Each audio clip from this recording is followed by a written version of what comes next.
चंदापुर नाम के एक शहर में राघव अपनी पत्नी काजल और अपनी माँ के साथ रहता था। गर्मियों की छुट्टी में राघव की चाची चाचा अपने लड़के रिंकू के साथ उनके घर रहने आए। घर आते ही चाचा जी राघव से बोले, यहाँ तो बहुत गर्मी है, घर में कोई एसी नहीं है क्या? राघव की माँ ने बोला, भाई साहब, अभी कुछ दिन पहले ही राघव ने अपने कमरे में एसी लगवाया है। यह सुनते ही चाचा जी अपने बेटे से बोले, अरे बेटा, हमारा सारा सामान राघव के कमरे में ले जाओ।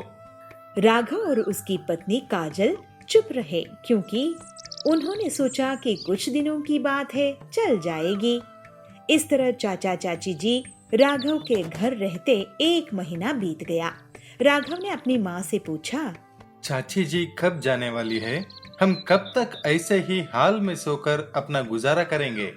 राघव की माँ बोली, बेटा, रिश्तेदारी का मामला है, हम कुछ कह भी तो नहीं सकते। राघव की पत्नी काजल बोली, वह सब तो ठीक है, लेकिन उनका छोटा लड़का रिंकू सारा दिन घर में उधम मचाता रहता है। कल तो उसने हमारा नया बैम्बू झूला बुरी तरह से तोड़ डाला। कहते मुंह फुलाती है। वह झूला राघव को बहुत पसंद था।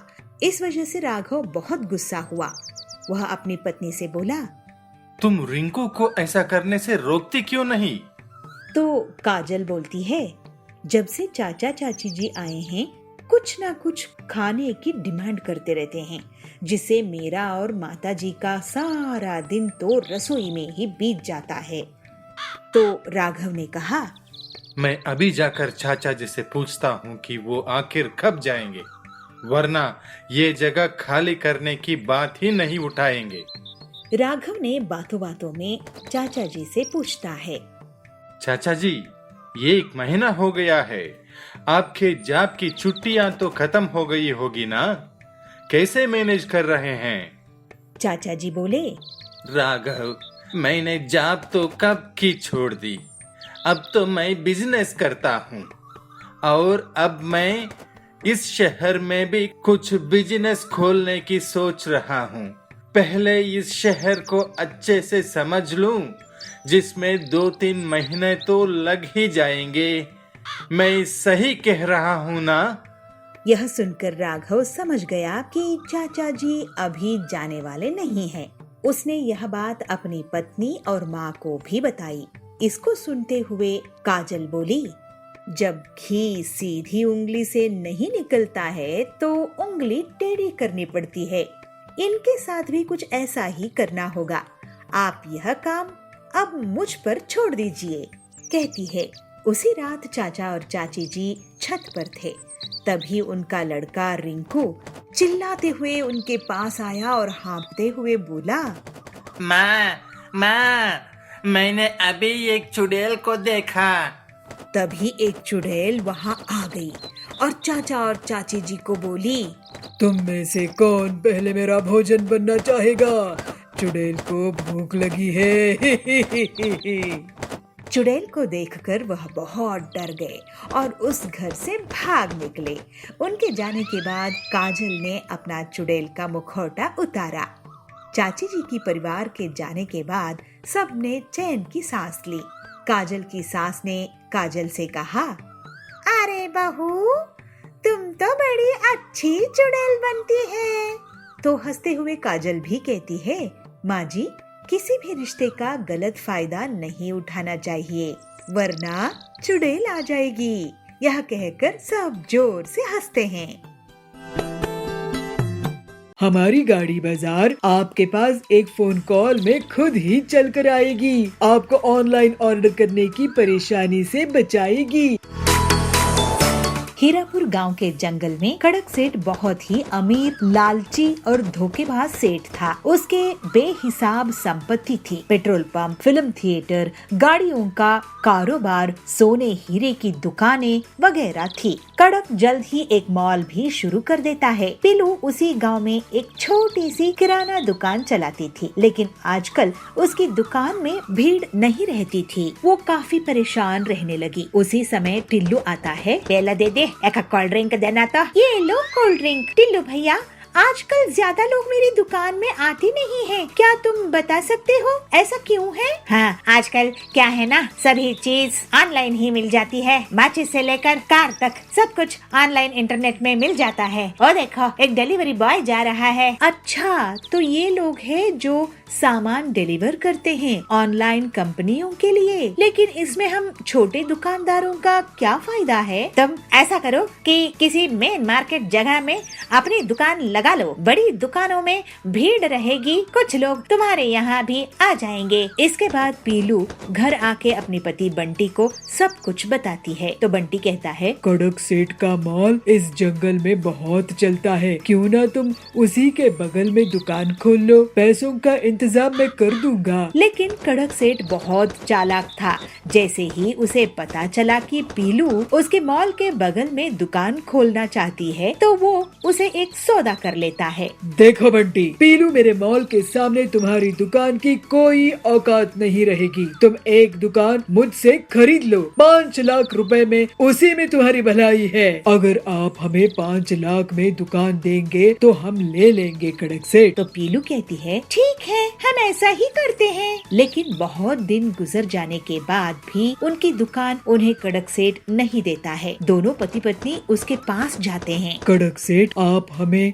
हमारा पैसा वापस दे दीजिए, हमें आपसे दुकान नहीं खरीदनी है। ठीक है, ये लो 1 लाख रुपए। पीलू कहती है, लेकिन हमने आपको 5 लाख दिए थे ना। तो कड़क कहता है, तो मैंने कहा है क्या बुकिंग कैंसिल कराने के लिए? अब बुकिंग करोगे तो 10 लाख लूंगा। चलो भागो यहाँ से, नहीं तो ये भी नहीं दूंगा। दोनों पति पत्नी दुखी मन से घर आते हैं। तो पीलू कहती है, अब हम क्या करेंगे जी, हमारी पूरी संपत्ति खर्च हो गई है। मुझे सोचने दो, कोई न कोई रास्ता तो निकलना होगा। फिर बंटी अपने दोस्त हरिया के पास जाता है। वो एक ऑटो मैकेनिक था। उसके पास एक पुरानी गाड़ी थी। बंटी अपने दोस्त से पूरी बात कहता है और हरिया उसे उस गाड़ी का उपयोग बताकर एक आइडिया देता है। बंटी बहुत खुश हो जाता है। वो घर आकर पीलू को अपना प्लान बताता है। तो पीलू कहती है, ये तो वाकई बहुत अच्छा प्लान है। अगले दिन बंटी गाड़ी में पूरी किराना दुकान सजाकर निकलता है। लोग बड़ी हैरानी के साथ उसे देखते हैं। तभी जाबाज कहता है, अरे ऐसे सुपर मार्केट तो मैंने पहले कभी नहीं देखा। तो बबली कहता है,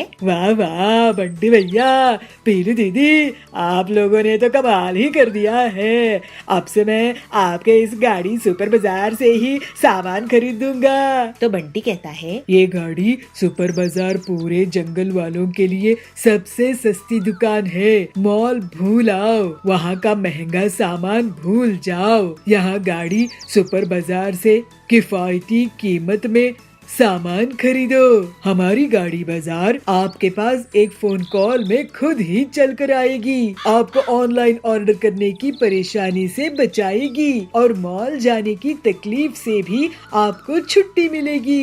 इस तरह से बंटी और पीलू अपना गाड़ी सुपर बाजार चलाने लगते हैं और जंगल के पक्षी उनको बुला बुला कर उन्हीं के यहाँ सामान खरीदने लगते हैं। जल्द ही कड़क का महंगा मॉल बुरी तरह से नुकसान में चला जाता है और जो उसने बैंक लोन लिया था वो नहीं चुका पाता है। इस वजह से उसे जेल हो जाती है। फिर पीलू और बबलू हंसी खुशी अपना जीवन बिताने लगते हैं। हीरापुर के जंगल में पीलू अपने पति बबलू के साथ रहती थी। वो दोनों पति पत्नी पंक्चर बनाते थे। ऐसे ही एक दिन टिल्लू उनकी दुकान में पंक्चर बनवाने के लिए आया। अरे मैडम, आप पंक्चर बना रही हैं? हाँ भाई साहब, मैं औरत हूँ तो क्या पंक्चर नहीं बना सकती? आप फिक्र ना करें, हम लोग बहुत अच्छे से पंक्चर रिपेयर करते हैं, आपको शिकायत नहीं होगी। ये तो बहुत खुशी की बात है। टिल्लू के जाने के बाद बबलू कहता है, आज का दूसरा ग्राहक था ये।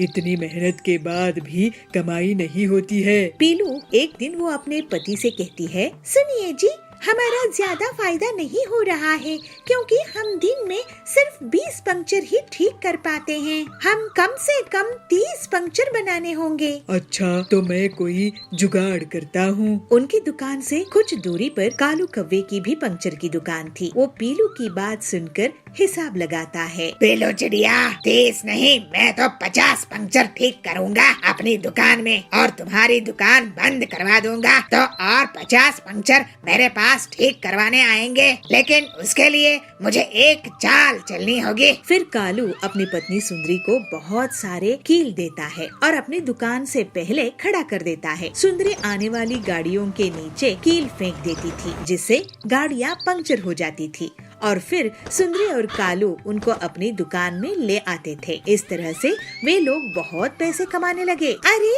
आपने देखा कि कालू कैसे लोगों की गाड़ियाँ पंक्चर करके उन्हें ठीक करता है और पैसे कमा रहा है। हाँ, ये बहुत गलत कर रहा है, एक दिन बहुत पछताएगा। लेकिन पीलू और बबलू के पास ग्राहक बहुत कम हो जाते हैं। इस बीच पीलू भाभी, ये देखो मैं आप लोगों के लिए क्या लाया हूँ।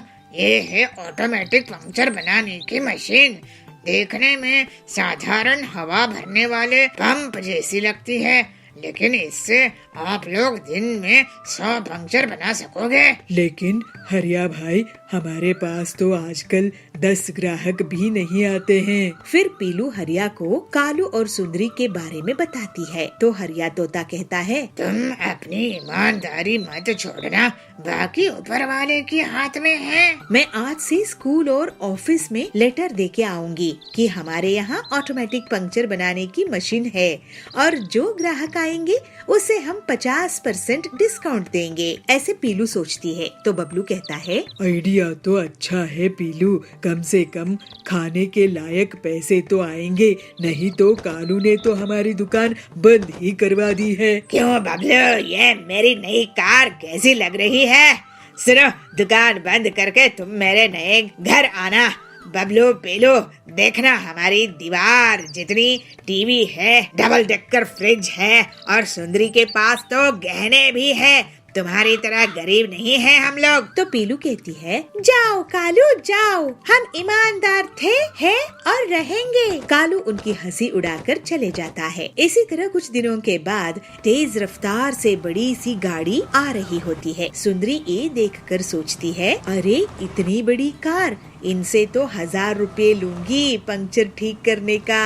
और वो कार के नीचे कील फेंक देती है। कार डगमगाते हुए रुक जाती है। जैसे ही कालू और सुंदरी उसके पास जाते हैं, उसके अंदर से डाकू निकलते हैं। मैंने देखा कि तूने हमारी गाड़ी पंक्चर की थी। डाकुओं से चोरी, अभी हम तुम्हारा घर लूटेंगे। फिर वो डाकू कालू के घर से रुपये, गहने और फिर कालू की कार चुराकर भाग जाते हैं। हाय, हम लुट गए, बर्बाद हो गए। सारी चोरी की कमाई चोरी हो गई। अब आगे से कसम खाते हैं ऐसा नहीं करेंगे। कालू कसम खाता है। तो पीलू कहती है, हमारी दुकान बंद करने चले थे, खुद ही दुकान लूट बैठे।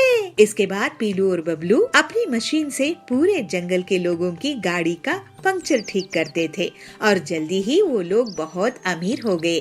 फिर दोनों पति पत्नी खुशी खुशी ईमानदारी से रहने लगे।